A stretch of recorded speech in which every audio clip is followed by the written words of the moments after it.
into my journey of exploration, I came across a high, smooth cliff face. There was no way around.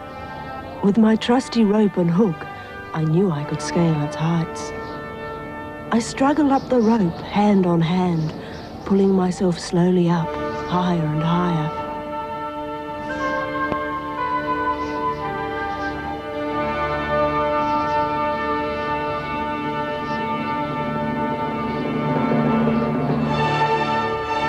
At last I had made the long haul to the top. I was very tired, but as I lifted my head and looked, I was flushed with energy and excitement. Here before my eyes lay another world. Unlike the featureless plains below, this landscape was full of strange shapes and formations. Why were they here? What were they for? Here I would begin my journey into the unknown. I walked confidently across a shallow dip towards what seemed to be some kind of curved ridge. I mounted the ridge and peered beyond it. I could not believe my eyes. Below me was a gleaming white ledge, and beyond that a black, hollow chasm. Where would this mysterious cavern lead? What was it here for? I scrambled down the soft curve of the ridge and landed on the ledge below. The surface was hard and smooth as glass. It was also a bit slippery, so I carefully made my way to its sharp edge and looked down. It was only then the true dimensions of the cave struck me. I shouted into the pit below me. The sound echoed all around. I could also feel a strange, warm, moist wind rising from the depths. I lowered myself slowly to the next level. A curving mound that seemed to dive off into a dark, deep tunnel of nothing. My hands grabbed desperately as I fell onto the mound. The surface was bumpy and roughly textured. I pulled my body up the slope to the dangling rope. Safe at last. I felt very lucky. The rough, bumpy texture I now stood on had saved me. I looked closely at the bumps. The whole surface of the mound was covered with them. The bumpy surface was soaked in what I thought was water. My clothes were also covered in it from the fall. I felt it. This wasn't just water. It was slipperier and slimier. I looked at the walls of the cave. They were shiny and wet, covered by the same stuff. What was this slime for? Above me, the glassy white ledges curved around. The middle ones had sharp chisel-like edges. The side ones seemed to be stumpy and blunt. I started to think, what are these things for? What happens in this strange place? The climb was hard going. The rope was still slippery, but I finally made it back to the surface. I slid around the curving ridge of the massive cave and wondered what was in store for me beyond. I made camp in a shallow dip not far from the cave I had discovered. I sat and wrote in my diary of my day of adventure and listened to the warm wind rise and fall from the mysterious cave.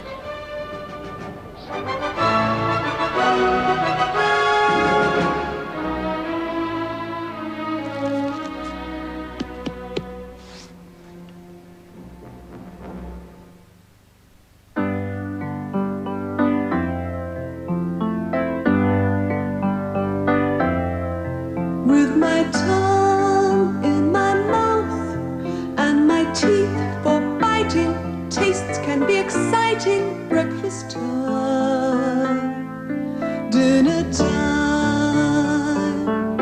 What is the taste? Is it sour? Is it sweet? Is it pleasant to have on your tongue? Is it yucky or yummy and scrumptious to eat?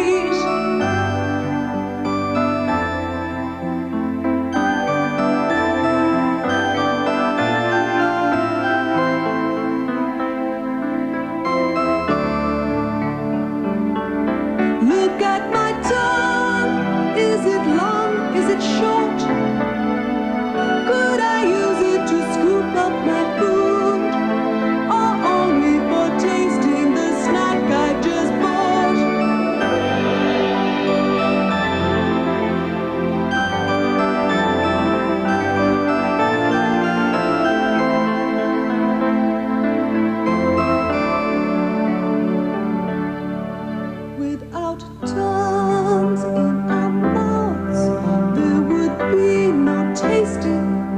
Think how we'd be wasting food.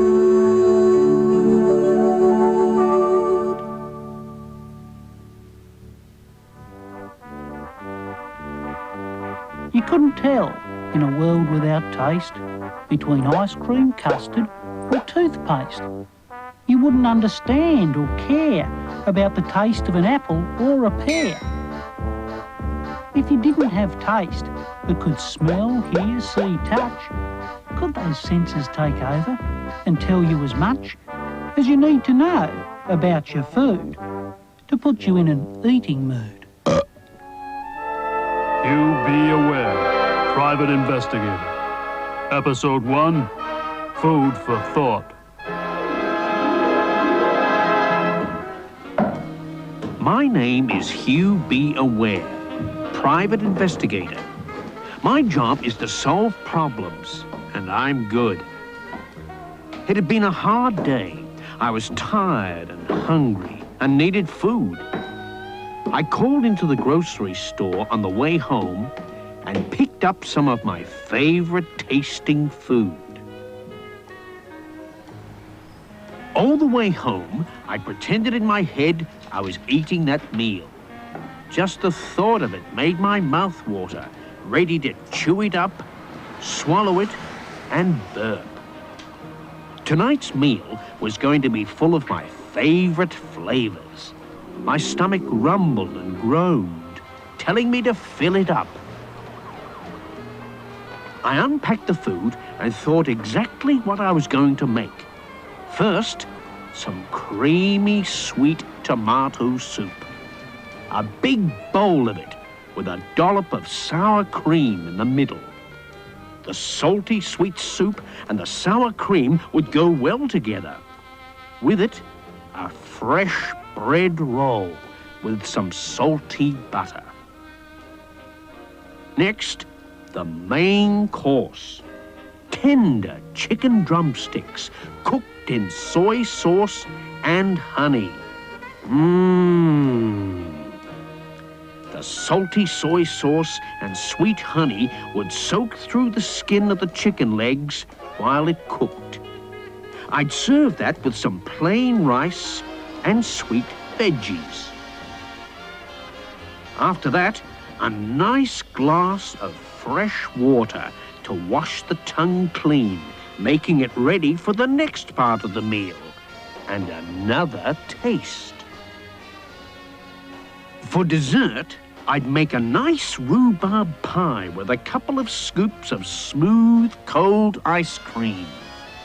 The rhubarb would be sour and make my face squash up, but the sweet ice cream would make it taste great.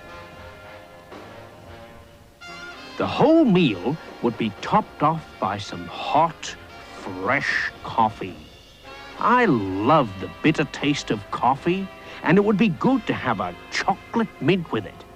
Oh, what a meal! I couldn't wait! The way the food felt in the mouth was important. The smooth soup, the crunchy, crusty bread, the tender chicken meat, and crisp veggies. The flaky pastry covering the soft, mushy rhubarb. Hot or cold was important too. Cold soup? Yuck. Cold chicken tastes quite different. The warm rhubarb with the cold ice cream felt good. Smells were another thing that added to the taste of a meal. The room was full of cooking smells. It wouldn't be long before I could sink my teeth into all that food.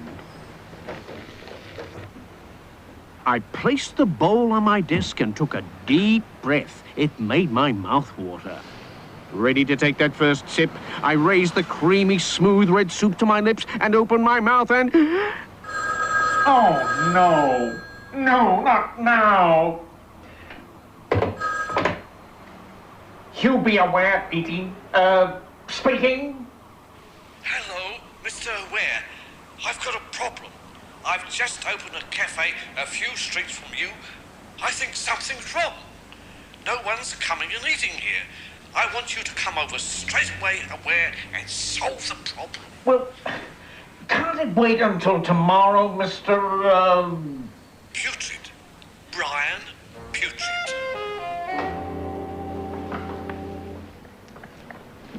Well, Mr. Putrid, you say nobody is eating at your place. Do you think somebody is trying to run you out of business? It must be. I can't understand it. We had a full cafe the first night. I could taste success. Then everybody left mysteriously. It's been a week now. Not another customer. I'm almost ruined. You've got to solve this for me. Sounds very strange. I could think better on a full stomach, Mr. Putrid. Oh, of course. Sorry, just not used to customers. Here's the menu. Have anything you want. As I looked through the menu, I couldn't believe my eyes. Raspberry, sardine, and marshmallow pizza. Baked beans and ice cream on toast. Apple pie with tomato sauce. Fish and vinegar milkshake. Cold scallop and chocolate sauce burger. Oh. Well, another case solved. I'm happy to report that the Cafe Putrid is busy again. What do you think was Brian Putrid's problem? What sort of meal would you make for yourself? Talking about food, I'm just about to have my meal. See ya.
sun rose that morning, showering its golden light across a magnificent sight. A huge mountain towered above my tiny campsite. If I could reach its lofty peak, maybe I could see what else this land had in store for me.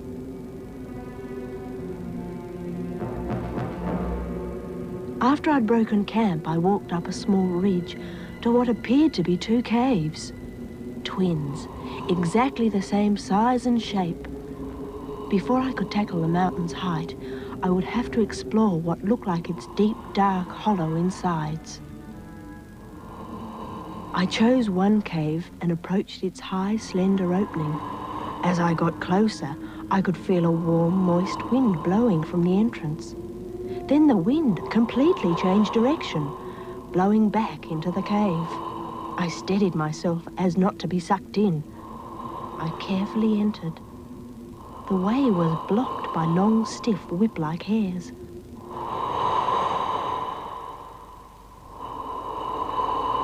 I wound my way through this barrier, which had caught many bits of fluff and dust.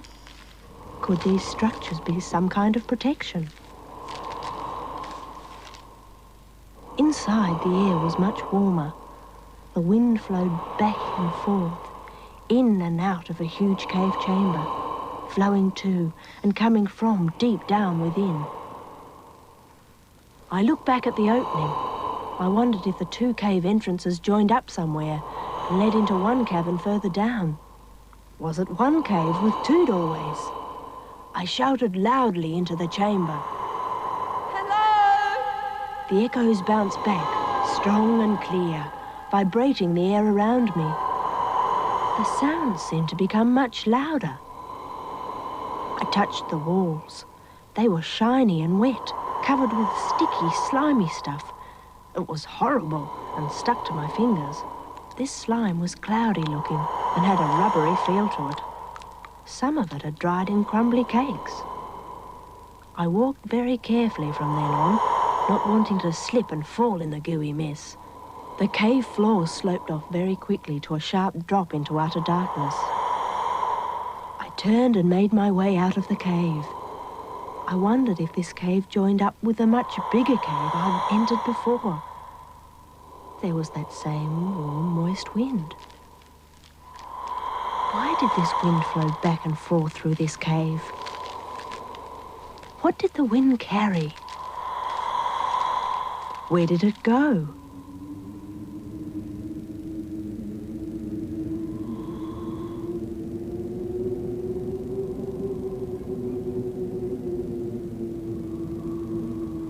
What happens inside this hollow mountain?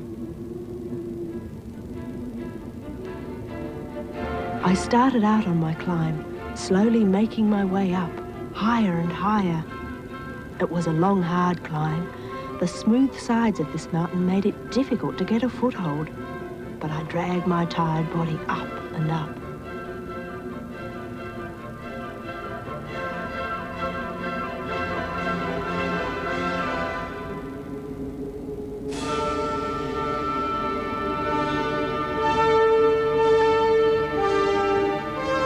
At last I had conquered the peak of the mountain, the highest point of this strange land.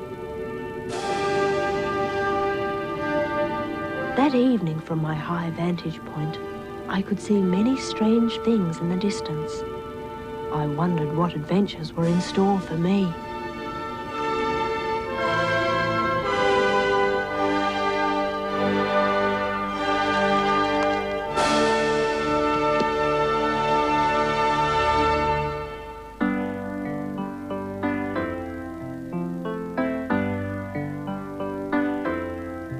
With my nose I can smell perfumes of the flowers. I could stay for hours sniffing here, smelling there.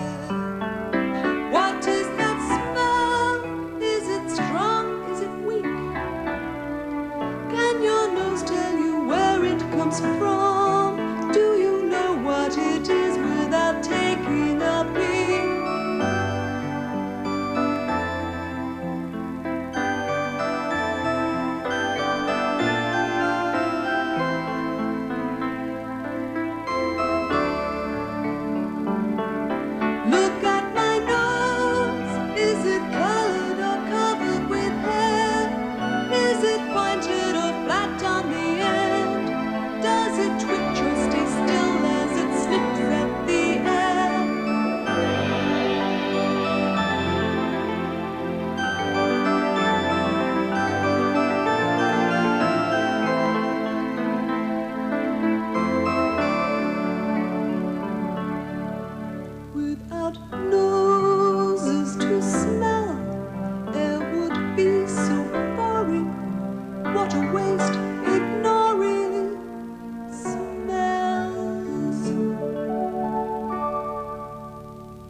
Would you be badly missing out if there wasn't any smell? Or if you didn't have a nose, could you get on so well? Would you know a fire was blazing before it came in sight? Could you work out what was cooking before you took a bite? Would you know the toast was burning before the toaster popped? If you thought the gas was left on, could you tell it hadn't stopped? Yes, sniffing tells you lots of things about the world around. So do other senses, taste, touch, sight and sound. But could they help you to enjoy the fragrant perfume of a rose in a world that seemed to have no smell because you didn't have a nose? You be aware, Private Investigator. Episode 2, The Big Sniff.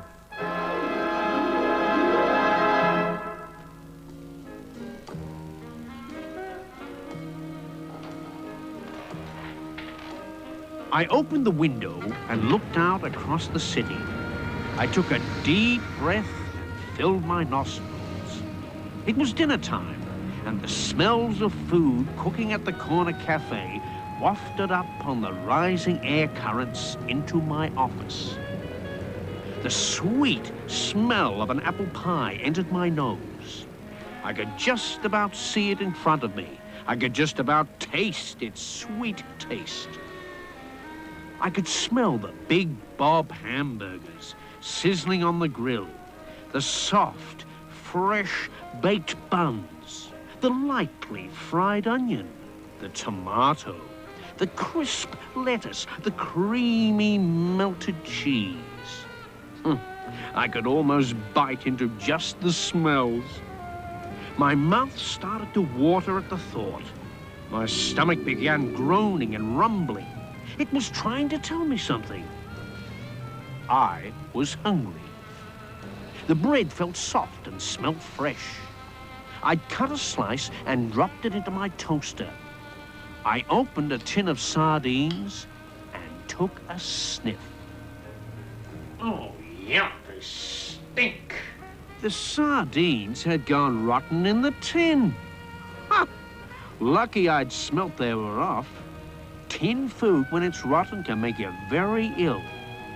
That hungry feeling now turned to a feeling of sickness, just from the bad smell. I wrapped the sardines in a thick wad of newspaper. It would hopefully stop the smell. I dropped the package into the garbage bin. The bin was full of dust. It tickled the inside of my nose. The tickling got worse. My nose was now clean of any dust, and I could smell properly again. I sat back, waiting for my toast. My mother had been to visit an hour before. I could still smell her perfume. She'd brought some roses from Dad's rose garden to liven up the place. I took a rose from the vase and put it to my nose. The sweet, fresh fragrance overpowered the nasty odor of the fish. The flower's scent seemed to take me back in time. My mind drifted back to memories of when I was young, playing in my father's rose garden. It's strange how smells seem to remind you of things. That same rose smell brought back other memories, still fresh in my mind, of one of my latest investigations, the Rosebud case. Let me tell you about it. I got a call from the famous scentologist, Dr. A. Roma, the creator of Rosebud, the world's best perfume. Yes, Dr. Roma, the most sensitive nose in the business. What's up, Doc? Well, Mr. Ware, it's like this. You must know of my famous perfume, Rosebud. Yeah, sure. Well, sales have dropped off. People have stopped buying it. I'm ruined. You must find out why people don't like my Rosebud anymore. Do you think someone's secretly tampering with the formula? Oh, you must help me. This wasn't going to be easy. What's this, Doc? Oh, please be careful, Mr. Aware. That's the master bottle of the last batch of Rosebud. So, all the perfume you've sold recently has come from this bottle, Doc. Yes, Mr. Aware, that's quite correct. Can I take a sniff? Oh, yes, but please be careful. I removed the top and took a deep breath as the fumes rose out of the bottle, expecting the rich scent of fresh roses. But the perfume in the big bottle smelt nothing like roses. It was more like rotten sardines. I had an idea and needed to test it. I blindfolded the Doc and looked through the scent bottles on a shelf. I opened the first, rose scent. I waved it under the Doc's nose. Then the next bottle, dead fish fumes. The next bottle was sweet apple scent.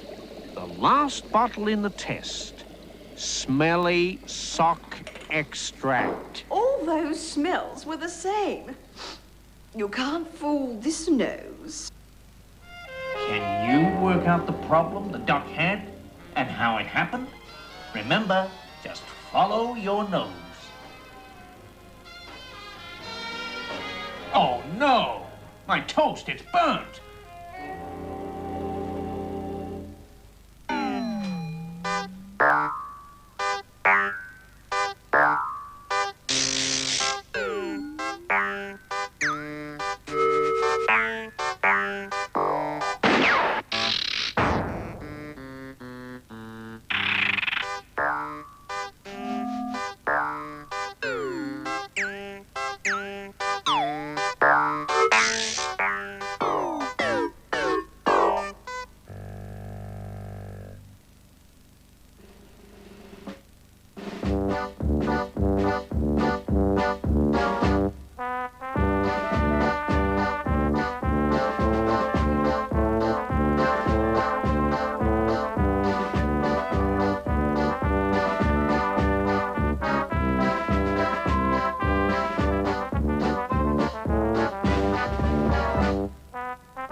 Videotapes from this series are available by contacting ABC Television Program Sales in your capital city.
It was a steep ridge that led down from my campsite on the highest peak. I looked up ahead. The ridge sloped off onto a broad plain. Beyond that was a dark, matted jungle. Below me, either side of the ridge, were two features I had to explore. They looked like two huge pearls poking through the surface. As they sparkled in the sunlight, I noticed they were twins, exactly the same in every way.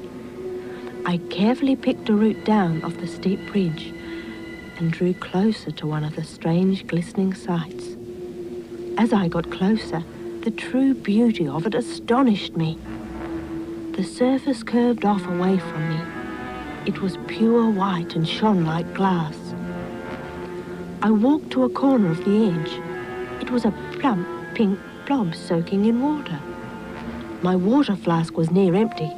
I cupped some of it and took a sip. The water was salty tasting. It was no good for drinking. What was the use of this salt water? The water didn't just sit there. It had flowed across the glassy surface and was draining away through small holes near the pink blob. Surrounding the glassy curved surface was a line of long, stiff, whip-like hairs. I touched them. They were slightly greasy. They stood curving outward, like a fence around the delicate-looking centre. I wondered, what were they here for?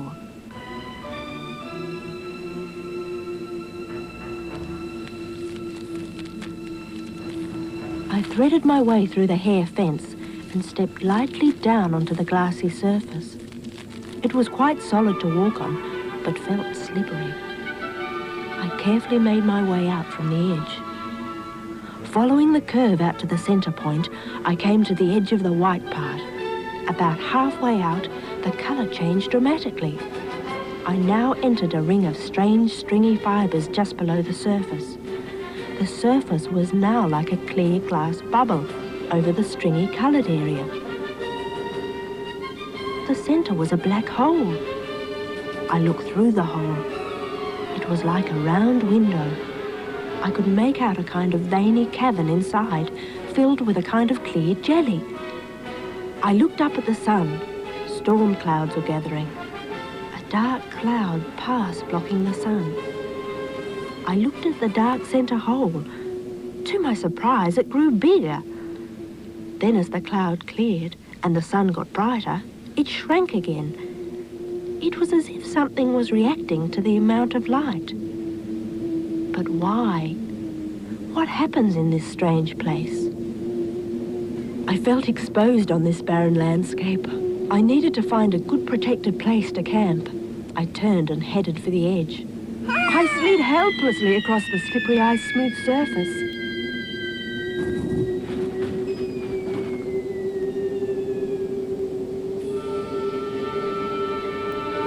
Soon back on my feet and had climbed to the central ridge.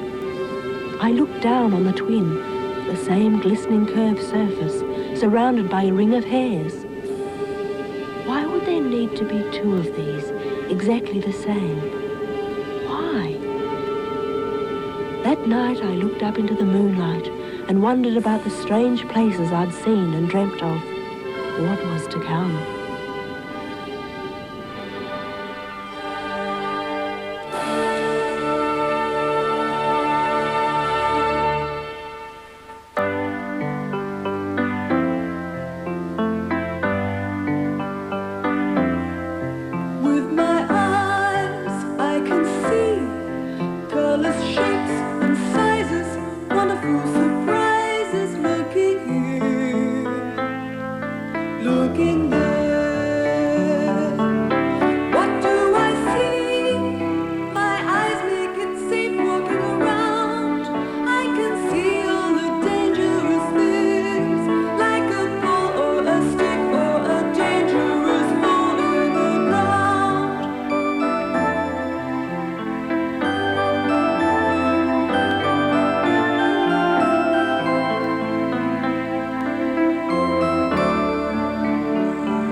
If you couldn't see but could taste, hear, touch and smell, what wouldn't you know?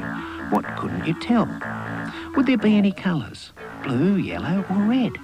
Would you find your way safely from kitchen to bed? If the sun was shining, could you still find the shade? When would you stop pouring the drink you just made? Could you tell the time? Could you read a book? Could you do all these things? without taking a look. You be aware, Private Investigator. Episode 3, Look for Clues.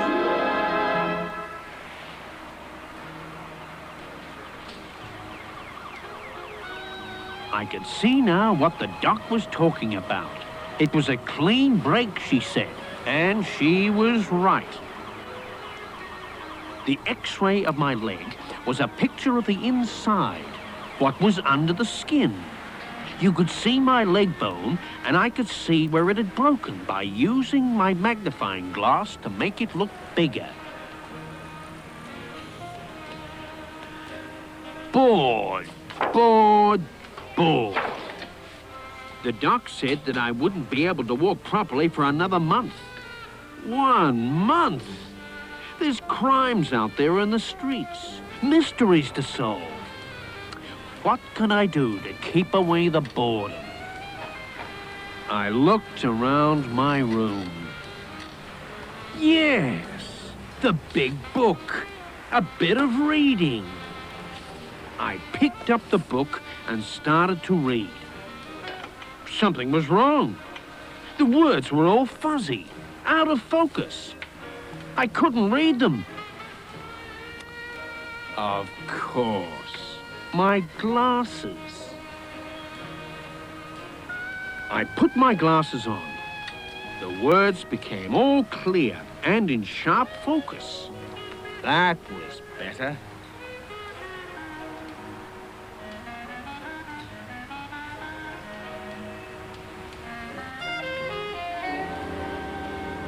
I'd been reading for a long time. It was a good book, but I had to stop. My eyes were getting tired now. I didn't want to overwork them. I looked out across the city. It was dark, full of shadows. I wanted to get out and go for a walk. I thought about my broken leg and that silly accident.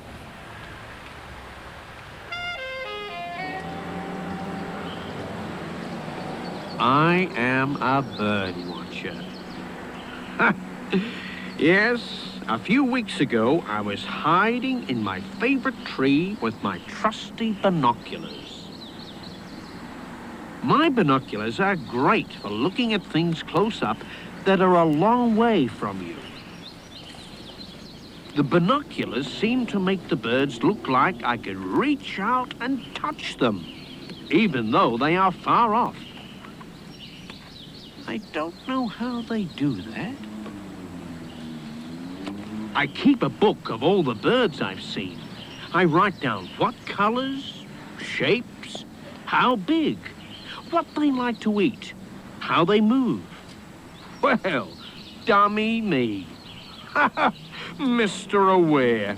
I was so interested in watching the birds that I didn't watch my step.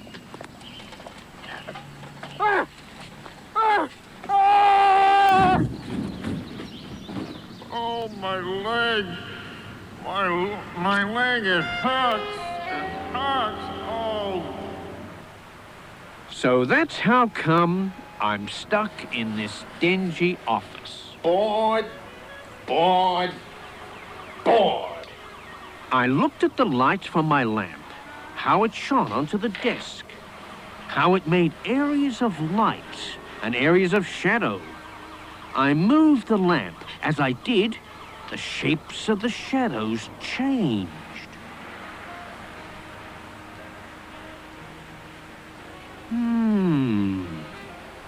Interesting.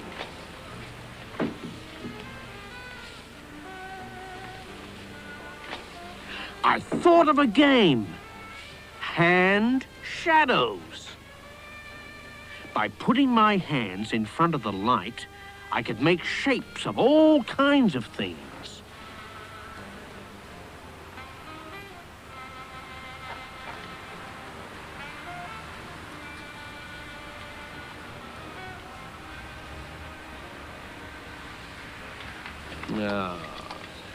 I was still bored. A private investigator needs some kind of mystery to solve. Just a few clues, and my sharp mind would spot the answer. Yes, telescope. A telescope game. I used my telescope for looking at the stars and the moon. It was also fun to look across the city. The new game, Close-Up Mysteries. I closed my eye and looked at the open one through the telescope. I scanned the room and focused sharply on something. I'd have to guess what it was and write it down on my book, just like bird watching. It's round. It's shiny. It's red. See how the light bounces off it, and it's got that white stitching around it. Yes.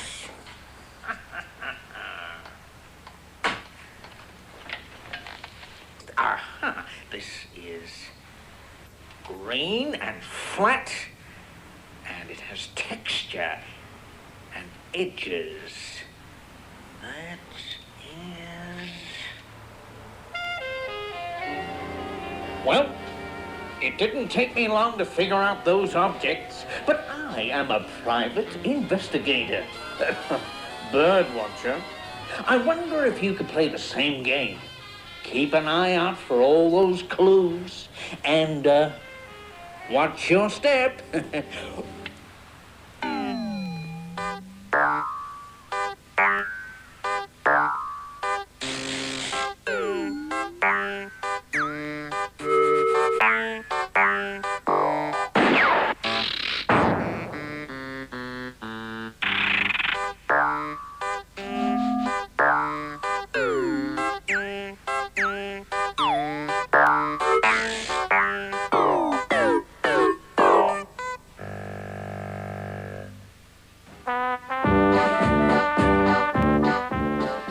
A teacher's guide is available for this series. For further information, phone 008 800 150.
It had been a quiet night, but off in the distance a storm was brewing. The low rumble of thunder and an occasional crack of lightning shook the sky. I would have to find a sheltered, dry place to camp while the storm passed over. A sheer cliff face fell down towards a strange outcrop of weird shapes and folds. They offered the only shelter in sight. The only way to get to it was straight down. It was slow, hard work, but I had to find a good shelter and explore this strange sight.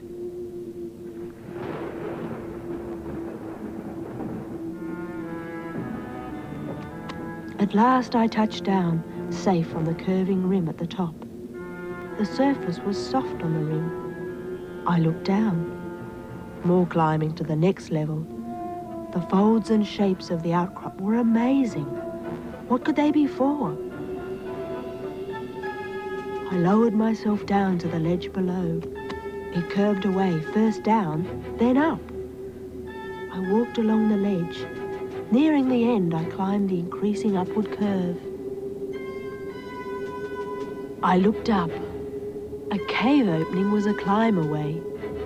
Maybe I could camp in there while the storm passed. As I worked my way up, the thunder rumbled. I noticed something strange. The sound seemed to get clearer and louder as I got closer to the center opening. The opening was tucked up under an overhanging ledge, a dark hole in the shadows. Here, the sounds of the storm seemed to gather. I peered into the shadowy opening. The entrance was partially blocked by a web of stiff hairs. Through the hairs, I could see it was not a cavern, but a tube-like tunnel. I clambered through the stiff hairs. I wondered, what could they be for? The floor and walls of this tunnel were not covered in wet slime, but an orange-coloured stuff which felt like sticky wax.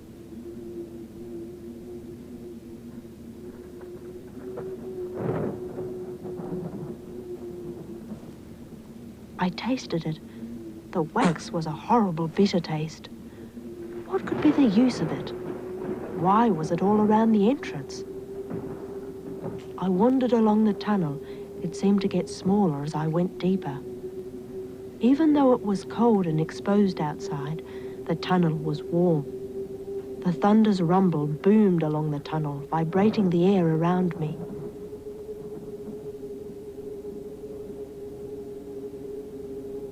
At the end of the tunnel, a strange skin was stretched across it like a drum.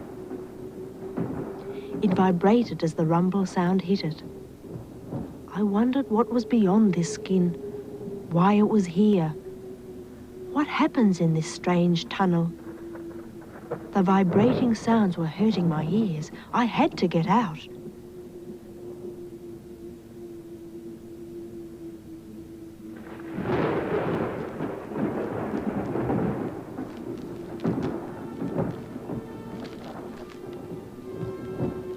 Outside, the storm was rolling in. I would have to pitch my camp here, safe and dry beneath the overhanging ledge. I sat looking out at the clouds as they approached. It had been a long day, full of discovery.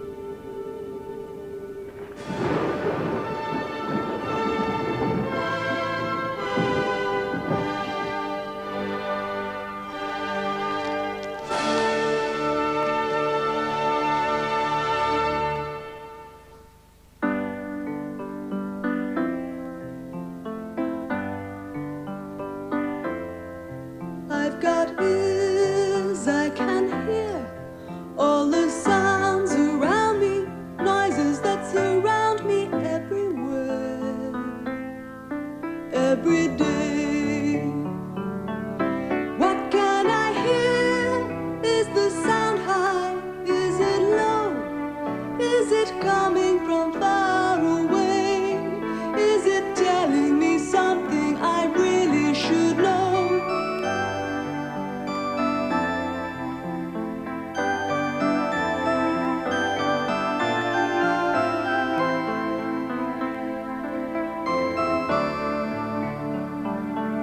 Look at my ears, are they big, are they small?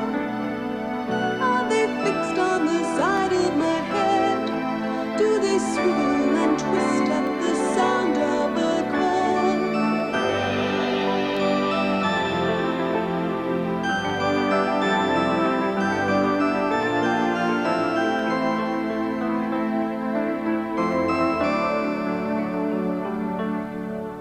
Whether they're hard or soft, thick or thin or hairy, is unnecessary.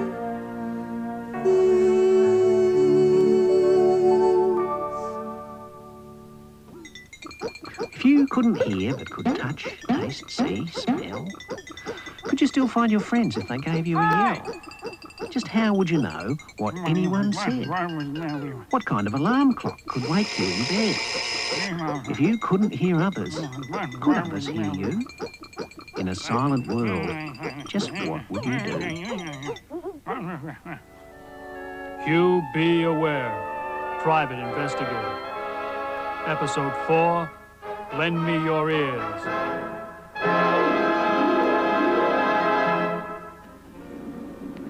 The bells of the town hall clock chimed, echoing across the rooftops. It was 9 o'clock in the big city. The sound of the 9 o'clock train pulling out of the station a few blocks away was a deep rumble, while its high-pitched whistle floated lightly through the air. It was a lonely, far-off sound. I sometimes enjoy listening to the sounds of the city.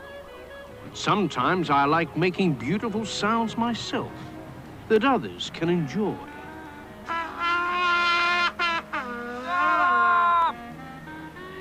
Great. You know, some people just don't appreciate good music. I know I'm not a great trumpet player, but at least I try. There's just something about music. It can make you feel sad or happy by just listening. Music can also make you remember times long ago. In fact, it reminds me of one of the big cases that I solved. Music was one of the clues. Let me tell you about it. The night air was still. The streets were quiet. All I could hear were the hard taps of my shoes echoing as I walked. I was on the trail of Lugs McWhisper, a big-time crook who I suspected of the great alarm clock robbery. He and his gang were hiding out somewhere in the city with 2,000 valuable alarm clocks. I knew I was getting close to finding them. I could hear a car pull up behind me. It stopped, and a man got out. Hey, you. Aware. Get in the car. We're going for a ride. It was Dizzy Balance, one of Lugs's gang. Mr. Luggs wants to speak with you. You've been snooping around too much. Now, just a little blindfold. They roughly tied a blindfold around my eyes so I couldn't tell where their hideout was. If I couldn't see, I decided to listen really hard and try to remember the sounds I heard. First, I heard a clock tower chime. It was on our left as we passed it. Next, I heard the brakes squeak, and we stopped. Bells rang out in front of us. It was a railway crossing. A train approached on our right and thundered past us. Next, we turned left. In my right ear, I could hear the sea. The waves were crashing on a beach. I could hear seagulls. In my left ear, I could still hear the train. We were traveling along with it. We drove along the beach road, but the train noise got fainter and more distant. At the end of the beach, the car swung left and stopped. I could hear distant music. We got out of the car and walked towards the music. A door opened, and the music became clearer, but still muffled. We walked down a staircase, the music getting louder and louder. Then we turned right, away from the music and through a door. They pulled the blindfold off, and there he was, Lugs McWhisper. So, Aware, you've been asking lots of questions, trying to find our little hideout. Well, don't bother. You'll never retrace your steps. What's the idea of dragging me down here, Lugs? Just wanted to warn you off. I don't know nothing about those stolen alarm clocks, okay? As he said it, thousands of alarm clocks sounded out. Ha! That was all the proof I needed. Okay, wise guy. So we took a few clocks. I brought you here to scare you off. I'll find this place again, McWhisper, and I'll bring some police friends with me. Don't make us laugh, Aware. Take him away and dump him at his office. Don't forget the blindfold, Dizzy.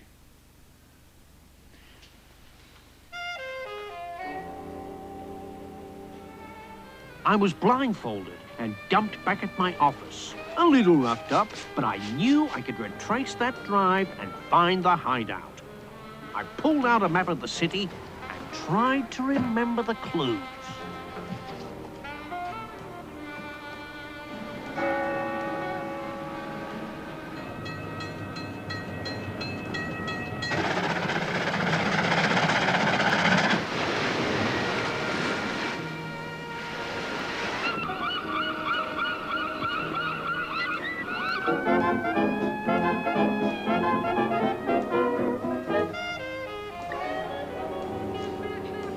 Well, after checking the map, I retraced my steps and found their hideout. It was in a music basement near Echo Beach.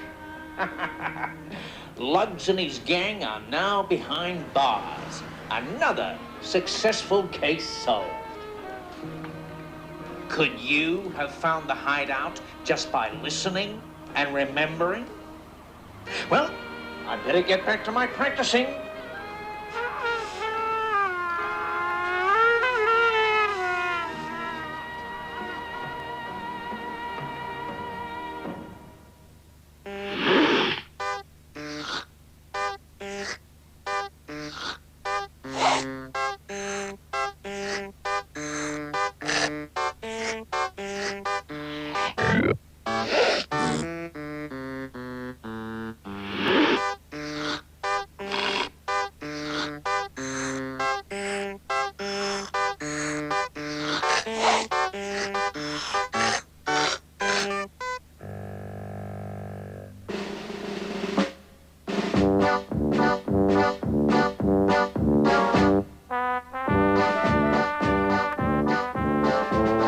Videotapes from this series are available by contacting ABC Television Program Sales in your capital city.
It had been a long, hard climb down.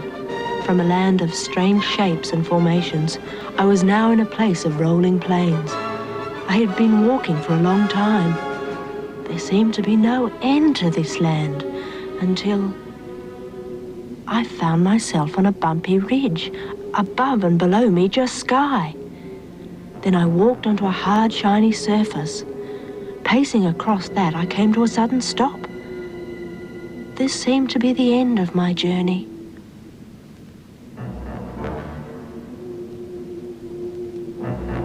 I pulled out my binoculars and turned to look back at where I'd been. From this distance, I could see it all. I couldn't believe what I was looking at.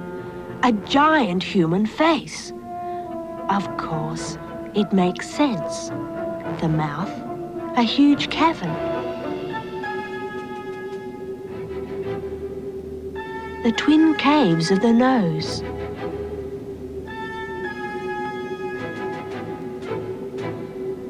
The glistening surface of the eyes.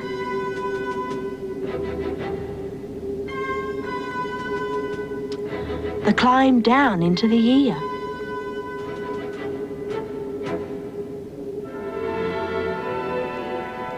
But where was I now? I looked around. Of course, the tip of the finger. I was standing on a giant fingernail. I set camp on the fingernail surface that evening. Thinking back on my adventures, I wondered if whoever's body I was exploring knew I was there, and if so, how? I thought back. If I was the body, would I know if some small creature was crawling over me? I remembered my first discovery, the mouth cavern. Would I have felt someone on my lip? How about my teeth? Could I feel something on them? Then the twin caves of the nose.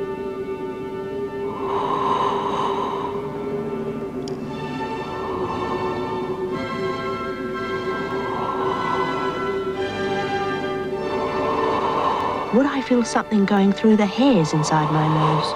Maybe it would make me sneeze.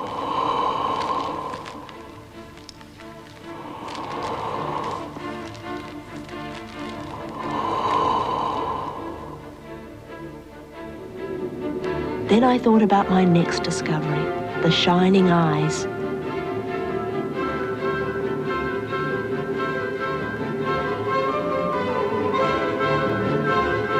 Would I feel something on my eye? What would happen to my eye if something slid across it?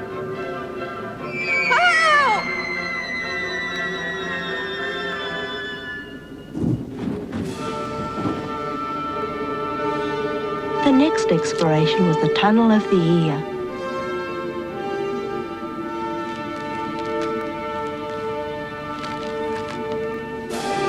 Would I feel something crawl into my ear through the hair?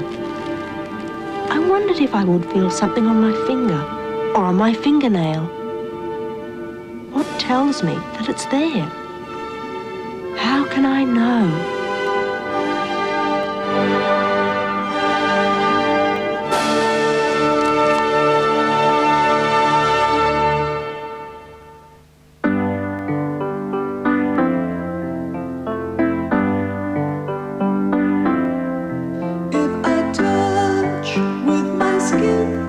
Something very prickly, my skin tells me quickly what I have touched, what I feel.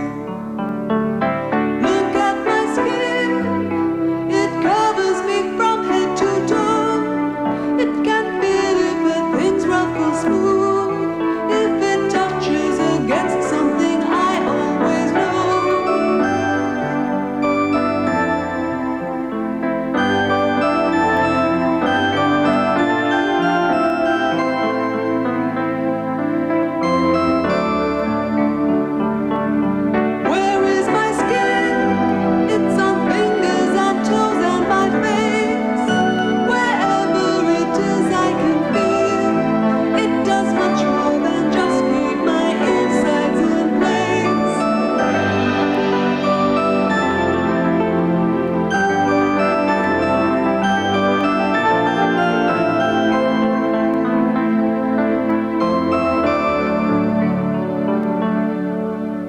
My skin gets a scratch, it will soon be healing and get back to feeling smooth.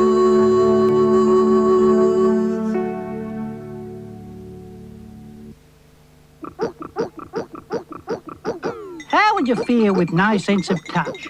In a painful world, does pain help much? Do you really need touch to tell hot from cold? How does touch let you know that you've got a firm hold? Do you really need know how sharp a knife is? What's touch got to do with how safe your life is? Touch is very important, there's no room for doubt. With no touch, What else pleasant would you go without? You be aware, Private Investigator. Episode 5, Touch of the Dark.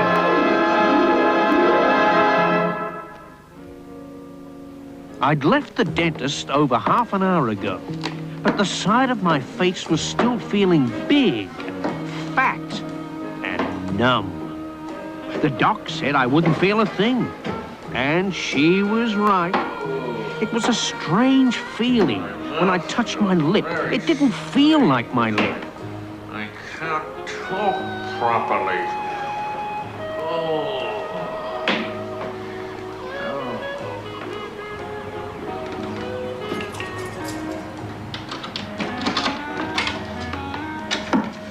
When I was sitting in the waiting room and heard that drill whining away, I thought, oh, I'll be next. The doc gave me an injection to put the nerves in my gums to sleep. The gums didn't notice a thing. Now I just felt tired and needed some rest. I made myself a nice hot chocolate. It felt hot in my hands. The afternoon sun shone down through my window. I could feel its warm rays on my back as I started to fall into a deep, deep sleep. No! What? I fumbled across my desk. It was dark. I felt something soft. My hat. Something gooey and wet. My leftover porridge. Then something cold and hard, round-shaped. I could feel the vibrations of the alarm bell ringing. It was the clock. I flicked the lamp on. I felt the cup of hot chocolate.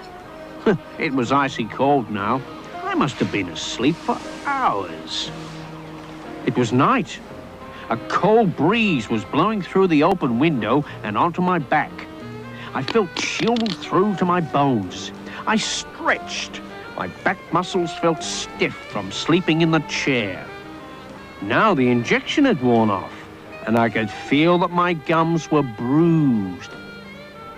But something was wrong. I couldn't feel my other arm. The arm that I had rested my head on while asleep felt all numb, just like my lip had felt after the dentist. I poked and prodded it. It was like my arm was still fast asleep. I couldn't control it, so I picked it up and shook it. It was coming back to life. As it did, a strange feeling like being pricked with thousands of pins and needles flushed through my arm. I'd felt this feeling before and knew it would soon go away. I decided to go out for a walk. The chilly air would soon wake me up. It was quiet and dark. No moonlight. The way only lit by street lights. I walked past old Mrs. Fraser's picket fence, running my hand along the pointed tops. I walked on. The next house had a big wire fence. I could feel the cold, strong wire and looked through into the yard. The next place had an old wooden fence. The palings overlapped, and I could feel gaps between them. The wood was rough, and there were plenty of splinters. Ouch!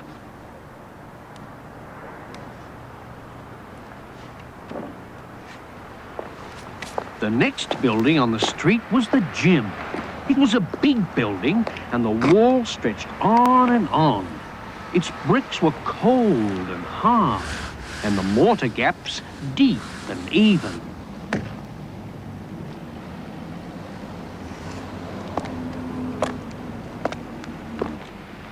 The last building was Mr. Howard's stone cottage on the corner. Its surface had been painted many times, and some of the paint flaked off on my hand. At last, I had made it to the corner. I stood next to the street lamp, blowing on my hands to warm them. The wind was chilly, and my face was cold. The pain had lessened as my face had got colder. That was good, but I still felt cold. I turned to walk back and warm myself in front of my glowing heater. The whole street was in darkness. It must have been an electricity blackout at the power station. I couldn't see a thing. How could I make my way back to my warm, cozy office? I couldn't see. But I could use another sense to get back.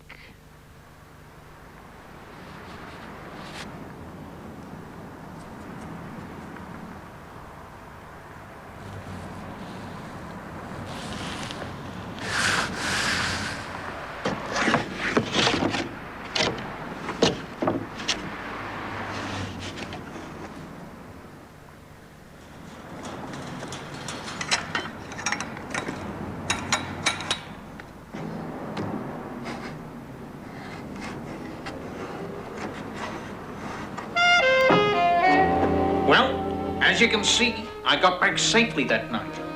By using my memory of my walk down to the corner, I retraced my steps. I couldn't see, so what sense do you think I used to give me clues to make my way back? Oh!